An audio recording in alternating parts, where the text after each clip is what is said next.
What's up, guys? I'm continuing my little Vita port review mini-series. Like I've said before, just by sheer coincidence, a lot of the major console ports on the Vita, I own probably at least 3/4 of them, if not more.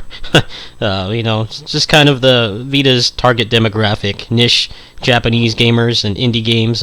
It fits perfectly for me, so I have most of them. Today we're going to do Blazblue Chronophantasma. I've already expressed my distaste with the fact that they're releasing another damn version of this game, but aside from that, putting that aside, this is a really excellent port. I'm just going to go ahead and load up a training mode match here. The main problem with this version is there are two main things wrong with it. The first is the load times are pretty killer.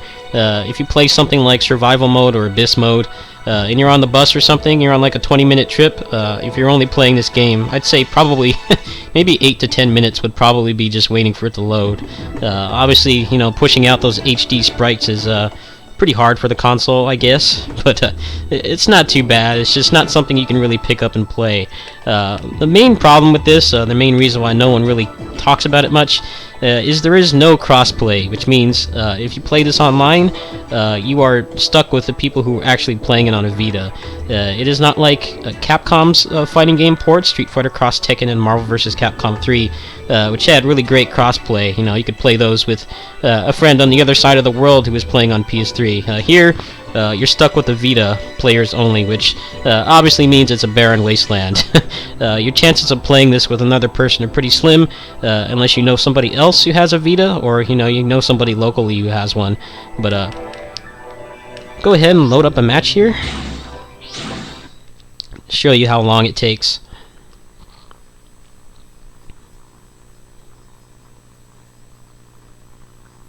Please select your character. Jin Kisaragi, Ragnar the Blood Edge.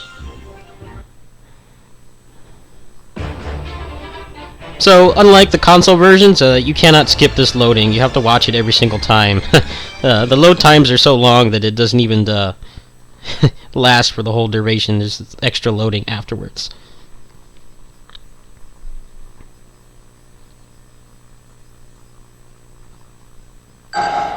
Once you get into the game, the controls are really great. The Vita D-pad is really, I'd say it's like almost tailor-made for fighting games, 2D games like this. You can pull off stuff pretty well on here.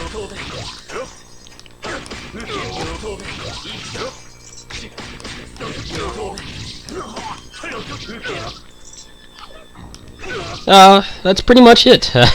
It's pretty much I'd say an arcade or console perfect port. It's just no crossplay, and load times are a pretty big deal breaker for a lot of people.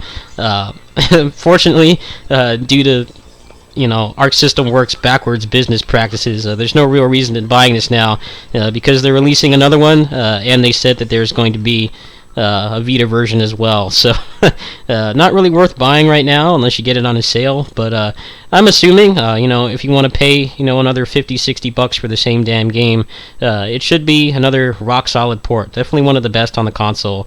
The fighting game lineup on the Vita, I think it goes really underappreciated. Handheld fighting game ports have always been pretty bad before this. There were some exceptions. Guilty Gear Accent Core was pretty good on the PSP, but aside from that, they all had like random shortcomings. It would either be just bad graphics, bad load times, which you can definitely look past with Blazblue here, or it would just be hard to play on a console that only had 6 buttons, and having a heavy reliance on the triggers, which is not very comfortable for most people who aren't pad warriors. Whereas here, Blazblue is only a 4-button game, so you can use the triggers for cancels and shortcuts and stuff like that. Really rock solid port. Like I said, if you want to get it, don't buy it now. Definitely wait for Chronophantasma Extend, or whatever the hell they're going to call it, and charge full price for it.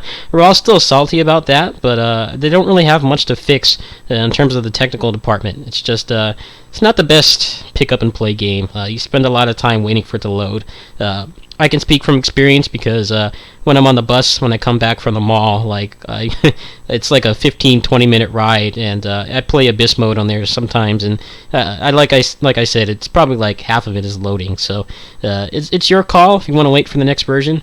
But yeah, that's another one of my Vita ports review miniseries. I'll be doing more in the near future, so stay tuned for those. Peace.